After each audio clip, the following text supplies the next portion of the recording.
Hello दोस्तों, मैं हूँ रीना और आप देख रहे हैं gov.study smart।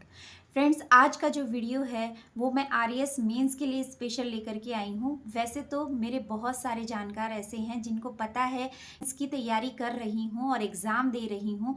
वो मुझे कहते हैं कि आप ईओआरओ से रिलेटेड या हमारी और भी बहुत सारी वैकेंसीज़ निकली हुई हैं फर्स्ट ग्रेड सेकंड ग्रेड, उनके जो सामान्य अध्ययन या सामान्य विज्ञान जो भी पोर्शन है उसको भी आप करवाइए। लेकिन फ्रेंड्स, आपको मैं बता दूं, क्योंकि मैं जॉब पे भी हूँ और फिर मैं हाउसवाइफ भी हूँ और ऊपर से मेरी रेस्पॉन्सिबिलिटी अब नई आ गई है। प्री क्लियर होने के बाद में मुझे मेंस की भी तैयारी करनी है। हालांकि मैंने पहले वाला मेंस भी दिया है और वो क्लियर हो चुका है, तो उसके इंटरव्यू की प्रिपरेशंस भी जारी हैं। लेकिन फ्रेंड्स, जब तक हम तैयारी में होते हैं तो एक डर बना रहता है कि हमारा सिलेक्शन होगा कि नहीं होगा, चाहे हमारी कितनी भी तैयारी क्यों ना हो जाए। क्योंकि मैंने अभी 6 महीने पहले ही मेंस का जो पूरा सिलेबस है वो गो थ्रू हुआ है मेरी आंखों से, तो मुझे इतना ज़्यादा बर्डन नहीं लगता है और मैं अब टेस्ट सीरीज़ के थ्रू जो है मेरी तैयारी शुरू कर रही हूँ। लेकिन जो भी एस्पिरेंट्स ऐसे हैं जो नए हैं, जिनका पहली बार प्री क्लियर हुआ है, क्योंकि बहुत सारी ऐसी हाउसवाइफ्स भी हैं जिनका प्री क्लियर हुआ है, उनको उम्मीद नहीं थी कि हमारी इतनी कट ऑफ कम रह जाएगी, या फिर उनको ऐसा एहसास था कि पिछली बार इतनी कट ऑफ गई है, जबकि मैंने कहा भी है कि पेपर का जो लेवल आया था उस हिसाब से इस बार कट ऑफ जो है वो कम जाएगी, और वैसा ही हुआ। तो जिनका भी सिलेक्शन हुआ है उनको तैयारी पे जुट जाना है। ये एक गोल्डन अपॉर्चुनिटी है फ्रेंड्स। जिनका प्री क्लियर नहीं हुआ है उनका डबल बेहतर तरीके से अच्छी तैयारी हो पाएगी, क्योंकि वो अब लंबे समय के लिए प्री और मेंस की तैयारी करेंगे। वैसे सुनने में आया है कि अभी और वैकेंसीज भी आएंगी आरएएस से रिलेटेड, तो आप हताश और निराश ना होइए, अपनी तैयारी में जुड़ जाइए। और वैसे भी बहुत सारी वैकेंसीज आ रही हैं, पटवार की है, वीडियो की है, तो आप जितनी भी तैयारी करेंगे वो आप उससे आपकी तैयारी में वो जुड़ती जाएगी। तो ऐसा ना सोचें कि इस एग्ज़ाम में नहीं हुआ है तो हम जीवन हार गए हैं। फ्रेंड्स, हमारा जो संघर्ष है वो जारी रहेगा। जिनका प्री क्लियर हो गया है वो सभी बच्चे, 21,000 कुछ बच्चे तो मेंस क्लियर करने वाले नहीं हैं, लेकिन फिर भी उनको उसी तैयारी उसी जोश के साथ जुटना पड़ेगा। तो आप सभी उसी जोश के साथ जुट गए होंगे, ऐसा मैं सोचती हूँ। तो आप जैसी भी तैयारी कर रहे हैं इस बात को ध्यान में रख के करिएगा कि इस बार आरपीएससी में प्री का पेपर और मेंस का पेपर कैसा आया था। मैंने प्री में भी आपको बताया था कि आप पीवाईक्यूज लेके बैठिए, लेकिन पीवाईक्यूज का तभी महत्व रह जाएगा जब हम रीसेंट जो एग्ज़ाम्स हुई हैं उनके क्वेश्चंस पर फोकस करें। जी हाँ फ्रेंड्स, आरपीएससी अपना ट्रेंड बदल रही है, तो क्यों ना हम अपने पढ़ने का भी ट्रेंड थोड़ा सा बदलें। अब हम सभी के सभी नोट्स या कोचिंग्स पर डिपेंड ना हो करके सेल्फ स्टडी करें। फ्रेंड्स, जितना हम सेल्फ स्टडी करेंगे, जितना हम अपने खुद के नोट्स बनाएंगे, उतना हम सफलता के करीब होंगे। आपने देख तो लिया ही है, जितनी भी पीछे परीक्षाएं हुई हैं उनमें जो पैटर्न है वो नोट्स या पकी पकाई खिचड़ी का नहीं है। पूरा आरएएस में एनालिटिक पोर्शन आता है और एनालिटिकल जो क्वेश्चंस आते हैं उनका जो है उनके लिए एक सोच डेवलप करनी पड़ती है, और वो तभी होगी जब आप सेल्फ स्टडी करेंगे, अपना समय कुछ अच्छी किताबों में देंगे। फ्रेंड्स, हमें ऑथेंटिक्स बुक्स के पास जाना होगा। अभी मैं एक एग्जांपल देती हूँ आपको, जैसे कि पिछले से पिछली बार आरपीएससी में आरएएस के मेंस एग्जाम्स में चारण साहित्य आया था, जो कहीं भी नोट्स पर हमें नहीं मिला था।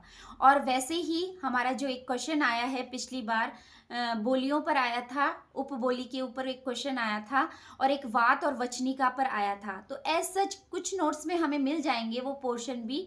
एक सूर्य मंदिर पर आया था, राजस्थान के सूर्य मंदिर। तो ये जो सारे क्वेश्चंस है वो मैंने अभी देखे, उस समय तो मैं नहीं कर पाई थी इन क्वेश्चंस को, लेकिन मैंने अब देखा तो ये as it is Panorama book में है। तो फ्रेंड्स, हमें कुछ बुक्स को भी जो है उठाना होगा, नोट्स में ऐड ऑन करना होगा।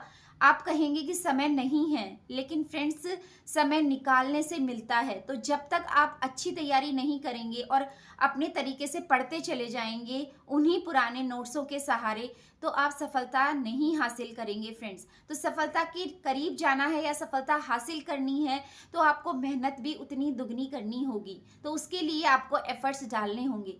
तो प्लीज़ ऑथेंटिक्स बुक्स को खंगालिए, सोर्स यूट्यूब पर बहुत सारे अवेलेबल हैं, बहुत लोगों ने बुक लिस्ट डाली हुई है फिर से ऑथेंटिक बुक्स की, नोट्स की। तो ऐसे में हमें ये देखना है कि हमारी तैयारी जो है वो सही डायरेक्शन में जा रही है या नहीं। तो हमारी तैयारी अगर सही डायरेक्शन में जाएगी तो हमारा लक्ष्य भी हमें जल्दी मिल पाएगा।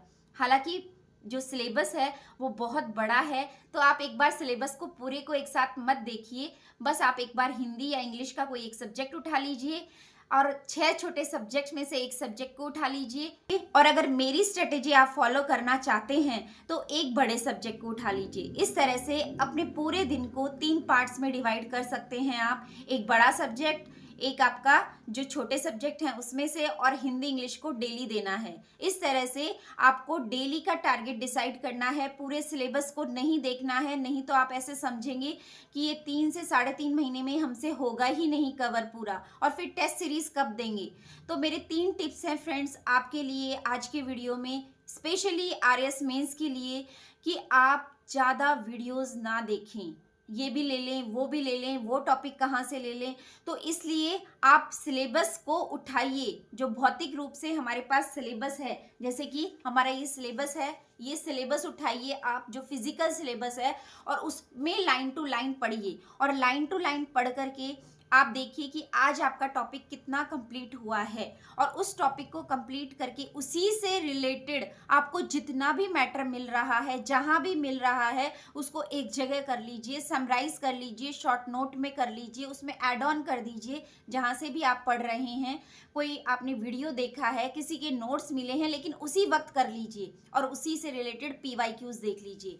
और आपने अगर कोई टेस्ट सीरीज ले रखी है, वैसे फ्री टेस्ट सीरीज भी बहुत अवेलेबल हैं, आपको क्वेश्चंस मिलने चाहिए। जैसे कि मैंने अभी कनेक्ट सिविल का जो कोर्स 90 डेज प्रोग्राम है वो देखा था, तो वो बहुत अच्छा है डेली राइटिंग के लिए, तो आप उससे ज्वाइन हो सकते हैं। ये कोई प्रमोशन नहीं है फ्रेंड्स, ये मैंने खुद ने ही सर्च किया था तो मुझे अच्छा लगा, तो आपके साथ शेयर कर रही हूँ। उस प्रोग्राम को आप ज्वाइन कर लीजिए और डेली आंसर राइटिंग कीजिए, जितना भी पढ़ा है उतना ही कीजिए। मान लीजिए उसमें राजस्थान हिस्ट्री चल रही है और जबकि आप ज्योग्राफी कर रहे हैं, तो आप ज्योग्राफी से कीजिए, और ज्योग्राफी का जब नंबर आए तब आप उसकी जो है टेस्ट सीरीज को लगा सकते हैं, अपनी आंसर राइटिंग कर सकते हैं। और अगर आप चाहें तो उसके शेड्यूल के अनुसार भी आप चल सकते हैं, जिससे कि आप रिलैक्स रहेंगे। तो पूरा सिलेबस एक साथ ना देख करके किसी 3 सब्जेक्ट को उठाइए और उसके टॉपिक बाय टॉपिक चलिए, उसके PYQs लीजिए, सिस्टमेटिक वे से करिए, और फिर उस टॉपिक को कंप्लीट करके उसके बारे में थोड़ी देर सोचिए कि ऐसे ऐसे क्वेश्चंस बन सकते हैं। खुद का दिमाग चलाइए। जब आप खुद का दिमाग चलाएंगे तो वहां पर आपकी एक अप्रोच डेवलप होगी, एनालिसिस करने की, क्वेश्चंस की, पेपर के पैटर्न की, और क्वेश्चन पूछने के तरीके की। तभी वहां पर आप कुछ अच्छा लिख पाएंगे और सफलता ले पाएंगे इस पेपर में। तो इस जो एग्ज़ाम का मूल मंत्र यही है कि आपकी अप्रोच, आपकी सोच जो है वो एग्ज़ाम ओरिएंटेड होनी चाहिए या फिर एडमिनिस्ट्रेटिव ओरिएंटेड होनी चाहिए। आपका उसका आंसर जो देने का तरीका है वो एडमिनिस्ट्रेटिव होना चाहिए, कि एक प्रशासकीय जो होगा वो कैसे उसको हल करेगा उस सवाल को, उसके जवाब, उनको एक्सपेक्टेशन है कि आप उस टाइप के जवाब दें। तो जब आप उस टाइप के जवाब लिखने लगेंगे, शुरू में नहीं लिख पाएंगे आप, धीरे धीरे आपको टाइम लगेगा, तो जैसे जैसे आप लिखेंगे आपके स्किल्स बढ़ते जाएंगे और फिर आप सफलता पाएंगे। तो इसी उम्मीद के साथ कि आपकी तैयारी अच्छी चल रही होगी, मैं भी अपनी तैयारी कर रही हूँ जोश के साथ में, तो आप भी करिए और मेरे साथ शेयर कीजिए। कमेंट में बताइएगा कि आप कैसे पढ़ रहे हैं, क्या पढ़ रहे हैं, आपको कैसी स्ट्रेटेजी कर रहे हैं। मेरे साथ भी शेयर कीजिए फ्रेंड्स, क्योंकि मैं भी तैयारी कर रही हूँ, तो मैं भी अपने अनुभव साझा करती हूँ, आप भी अपने अनुभव कमेंट्स के द्वारा साझा कीजिए। और मेरा टेलीग्राम चैनल भी है gov.studysmart।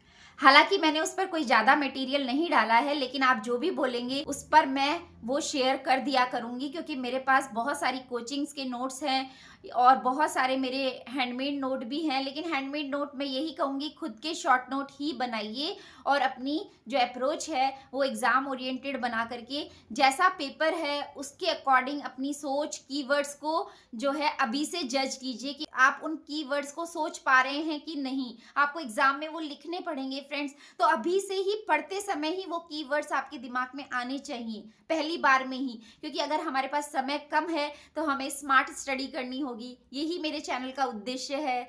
तो please do subscribe gov.studysmart by Reena Sharma.